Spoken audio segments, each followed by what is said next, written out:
looking sharp, you're looking good. Just a few decades ago, being a man was so much easier. According to the ads, all you had to do was make money, love sport, and stifle any emotions you might have. Simple, really.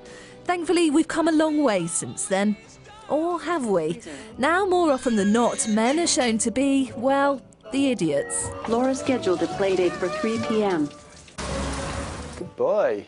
He's going to go over the bridge. Rob Reed, a dad of twin boys, firmly believes gender conditioning is alive and kicking. Oh no, watch out! Watch out. Lifting the arms up overhead on an inhale. He's used to the jokes that come with explaining he runs yoga classes for men. Men are relatively conditioned around always feeling that they need to compete, you know, in whatever field that they're operating within. And that goes, I think, for their own minds and bodies. There's that sense as though they need to be able to battle and overcome those hurdles themselves without reaching out to others. But is it more difficult to be a man now than in previous generations? In a specially commissioned Sky Data poll, 50% of men told us they think it is. Women were split. 39% thought it was more difficult, 39% less difficult.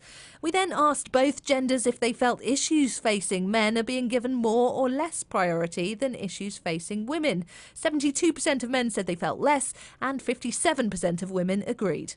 Olympic medal-winning swimmer Mark Foster says it's crucial that young men feel they can open up.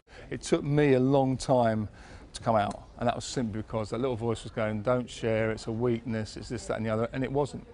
Because ultimately when I did share things, I was so surprised at the way that people responded to me. Harvey Weinstein, for some, Are you ashamed? represents the walking embodiment of toxic masculinity.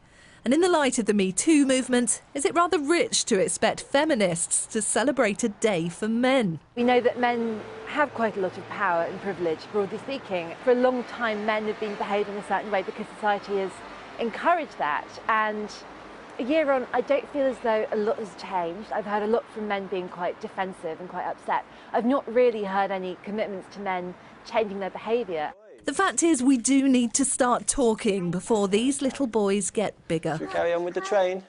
With suicide being the biggest killer of males under the age of 45, clearly our narrow definition of masculinity isn't helping anyone. Katie Spencer, Sky News.